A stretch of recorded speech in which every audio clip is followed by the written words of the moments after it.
Hi, fourth graders. This week we are going to take some time to do a little focus on genre, which means we're going to spend some time focusing on a certain type of story. And the story that we're going to be focusing on this week is mysteries.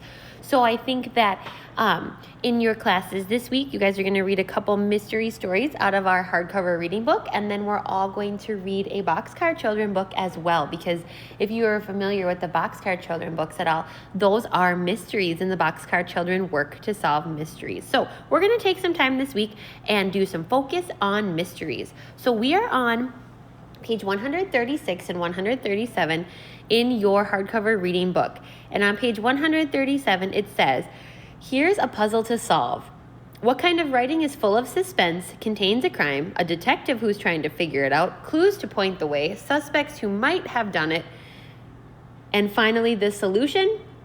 If you said a mystery, you're right. Turn the key and read on." And here, fourth graders, in that little blurb that I just read, we have all of your vocabulary words for the week. So we have the words suspense, crime, detective, clues, suspects, solution, and mystery. And we're going to go over what those words mean in just a second. So it says, turn the key and read on. The two stories that we're going to read this week are The Case of the Earthenware Pig and The Sticks of Truth. So let's take a look at our vocab for our mysteries unit. So here we have our words. We have witness, suspense, suspect, solution, evidence, detective, criminal, clue, and case. And all of those words have to do with mysteries, solving a crime, solving a case, something that needs to be solved or figured out. So a witness, and make sure you're listening and really paying attention here, because you're going to have a worksheet on these as well. A witness is a person who sees or hears something. Suspense is uncertainty of what may happen. Suspect, a person thought to be guilty of a crime. Solution, the answer to a mystery. Evidence, facts or signs that show the truth. Detective is a person who tries to solve a crime. A criminal is a person who has committed a crime. A clue is something that helps solve a mystery. And the case is something that is being investigated. So those words are all going to reappear this week on your packet that you're going to do probably a little bit later today. So let's get started with our first story. Our first story is called The Case of the Earthenware Pig by Donald J. Sobel. "The cops are after me." The words came out of a blur. Something that looked like Charlie Stewart in fast motion sped through the Brown Detective Agency and disappeared into the tool closet. Encyclopedia glanced up and down the street. And I'm going to stop there for a second, fourth graders. So if you don't know, Encyclopedia Brown is a series of books that you can read as fourth graders. So, oops, I just drew all over the page there. So if you take a look up here in the corner, it shows the cover of one of the Encyclopedia Brown books. So if you like this story and you're interested in reading more books like that, you can check them out from the library. And I think on YouTube, there's also a series of Encyclopedia Brown videos that you could watch if you would like as well. So this is from the Encyclopedia Brown series, and this is just a little short little story from the Encyclopedia Brown book that is pictured up in the corner. Okay, so I'm going back to where I stopped reading there, right here where it says Encyclopedia. Encyclopedia glanced up and down the street. "There isn't a policeman in sight," he announced. "You gave them the slip." The news failed to cheer Charlie. Opening the closet door a crack, he moaned, I'm a wanted man."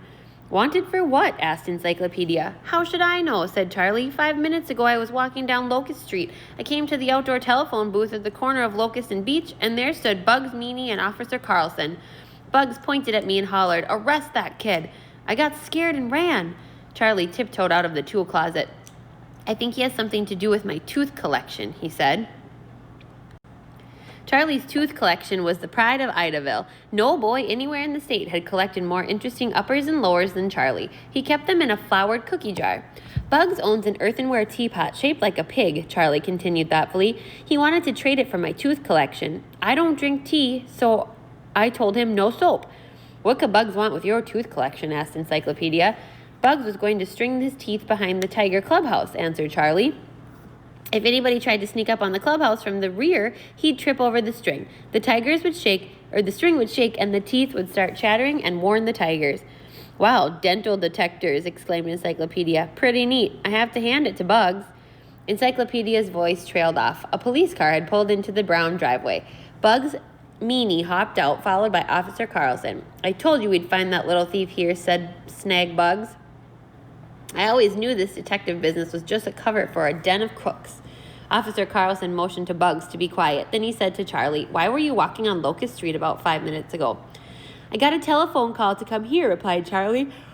A boy's voice asked me to meet him at the telephone booth right away. He said he had 2 grizzly bear teeth to sell. He wouldn't give me his name.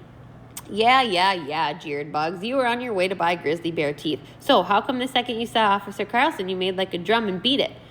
Because you hollered for him to arrest me, Charlie said. I got plain scared. Stop it, you two, said Officer Carlson. Bugs says you stole an earthenware teapot shaped like a pig, Charlie. Did you? I did not, said Charlie, and looking hard at Bugs, he added, I don't like pigs. As Bugs turned a lovely shade of purple, Officer Carlson held up his hand. Let's all go to Bugs' house and try to find out what really happened. Walking toward the police car, Charlie slipped Encyclopedia 25 cents. I need you, he whispered. I've never been in trouble with the police before. At his house, Bugs stopped in the entrance hall. My folks have gone for the day, he said. He pointed to the staircase on his left. I had just come home when Charlie raced down the stairs. He had my teapot pig under his arm. I chased him out the front door, but he got away. Why couldn't you catch him? Inquired Encyclopedia. You're bigger, older, and faster. Why? Said Bugs. I'll tell you why. Mr. Brains, I obey the law. There is a green light over at Locust Street, and I don't cross against the green. I'm no jaywalker. He's lying like a tiger skin, muttered Charlie. Officer Carlson said, Let's say Charlie did cross against the light and got away. What did you do next, Bugs? I went straight to the telephone booth on the corner and called the police station, said Bugs. I waited there till you arrived. You told me, said Officer Carlson, that the cabinet in which you kept the teapot pig is always locked. You said the thief removed the hinges of the cabinet door to get inside. Yeah, said Bugs. It was a slick job. Charlie sure knew what he was doing. He led the way upstairs to his room. The cabinet stood in the corner. The glass door, lifted off its hinges, was leaning against the wall. There, said Bugs, just like I said. But Charlie wasn't carrying the teapot pig when he saw him coming toward the telephone booth, pointed out Officer Carlson. He had plenty of time to hide it, said Bugs. Then he tried to bluff you with that nutty story about buying grizzly bear teeth at the telephone booth. He had his alibi all ready.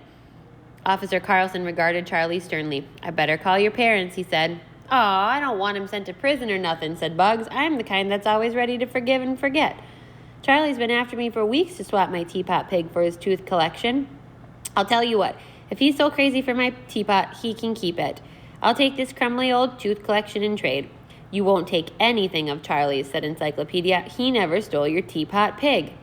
What made Encyclopedia so sure? Turn to page 146 for the solution to the case of the earthenware pig. All right, so here is the solution to our mystery, if you haven't figured it out. The case of the earthenware pig. According to his own story, Bugs chased Charlie out of the house. Furthermore, he did not go upstairs to his room where the cabinet was until he brought back Officer Carlson, Charlie, and Encyclopedia. Yet he knew how the cabinet had been opened. He could not have known whether the lock had been forced or the glass door broken or the hinges removed unless he had been the thief himself. When Encyclopedia pointed out his mistake, Bugs confessed. He had tried to make it look as if Charlie were the thief in order to get Charlie's tooth collection.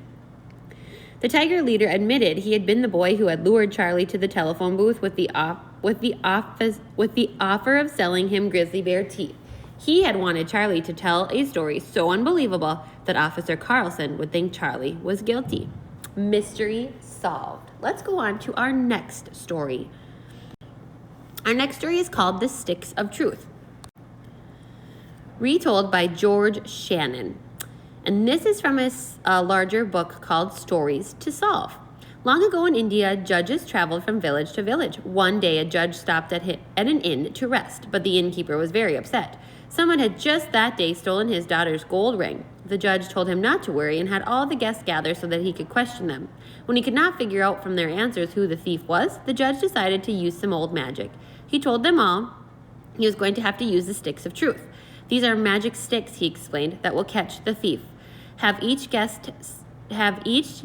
He gave each guest a stick to keep under the bed during the night. The stick belonging to the thief will grow 2 inches during the night. At breakfast, we will all compare sticks, and the longest stick will be the thief's.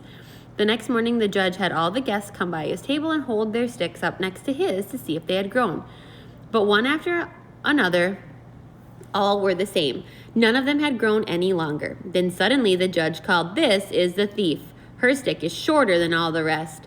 Once caught, the woman confessed and the ring was returned. But all the guests were confused about the sticks of truth. The judge had said the longest stick would be the thief's, but instead it had been the shortest stick. Why? Maybe you can figure it out, 4th graders, but we're going to turn to page 147 for the solution. Solution to the riddle, the sticks of truth. None of the sticks were magical. The only one to worry about being caught, the thief, had cut 2 inches off of her stick during the night in effort to hide its growth. But since the sticks were not magical, her stick ended up being the only short one. So her stick didn't really grow, but she thought it did, so she cut 2 inches off. I hope you enjoyed our mysteries today, 4th graders.